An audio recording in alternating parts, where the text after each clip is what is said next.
বিষয়ে সালিশ ডেকেছি আমি। তোমার সাথে ভালো সম্পর্ক, তোমার টুকটাক খাওয়ায়, তার জন্য সালিশ তুমি ওই অসহায় মানুষদের দিকেই পুড়ে দিছাও।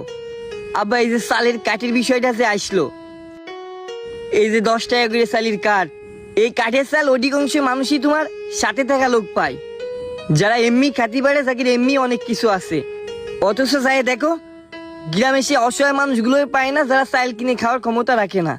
কেন কেন তোমার সাথে থাকলেই চালের কাঠ পাবে, অন্য লোক পাবে না, তার মানে কি? আর আব্বা কি কব, ছেলে হয়ে বলতে লজ্জাও করতেছে।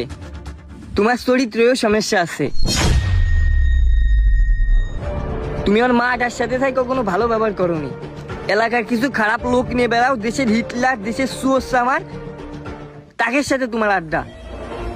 দেশের নোংরা মানুষের সাথে তুমি মিলামেশা করো, আর ওই মানুষগুলো যেখানে যেখানে অন্যায় অপরাধ করবে তাকে সাপোর্ট নিয়ে তুমি গ্রামের সব মানুষের উপর প্রেসার সৃষ্টি করো। আর আবার তুমি একটা কথা শুনে রাখো, আমি তোমার ছেলেটা কি হয়েছে, তোমার যে কার্যকলাপ, তোমার যে চরিত্র, তুমি সবার আগে আমার হাতেতেই দুনিয়াতে চলে যাইতে। আব্বা পাঞ্জাবি পরলি, মাথা টুপি পরলি ভালো মানুষ হওয়া যায় না। আব্বা আজকে না, শুধু আমার মা দিয়ে আমি দিয়ে তোমার অনেকবার বুঝাইছি, তোমার টাকার নেশা ধরে গেছে। আজকে তুমি ওর বাপের সম্পত্তি ও যতটুকু পাবে, ওর ভাই ততটুকু পাবে।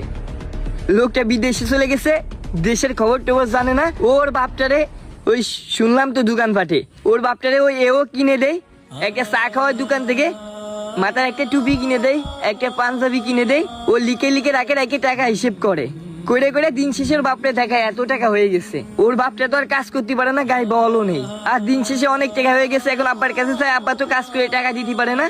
তখন আব্বারে কয়, আব্বা ওই টাকা জমি লিখে দাও। আজকে ভাইটা বিদেশে গেছে, ভাইটা জমি নিয়ে নিয়ে ধান্দা, নিজের বাপরে ঠকায়ে। আর এইসব খারাপ মানুষই তুমি সাপোর্ট দিচ্ছাও। আবার এগের কিছু হবে না, তুমি দিন শেষে মরবা, তুমি জেলে পুরো শেষ হয়ে যাবা। মনে করতেছাও টাকা আছে, ক্ষমতা আছে, বিলাসবহুল জীবন পার করতেছাও, কবরে যায় নে। এই যে সাধারণ মানুষের চাইল নিয়ে ঝামেলা, জমি নিয়ে ঝামেলা, এই যে সালিশ বালিশ, বিভিন্ন দুর্নীতি, খারাপ কাজে, মানে যত দুর্নীতি আছে তাতে যে শেল্টার দেও না টাকার জন্য। আবার বিশ্বাস করে এগুলো যদি তুমি সঠিক বিচার করতে, সঠিকভাবে মানুষের পাশে থাকতে, এর উসিলায় তোমার জান্নাত দিয়ে দিত আল্লাহ। আমাদের ইসলামে অনেক আমল করা লাগে না, অল্প একটু যথেষ্ট। আর সবচেয়ে বড় গুনাহ কি জানো?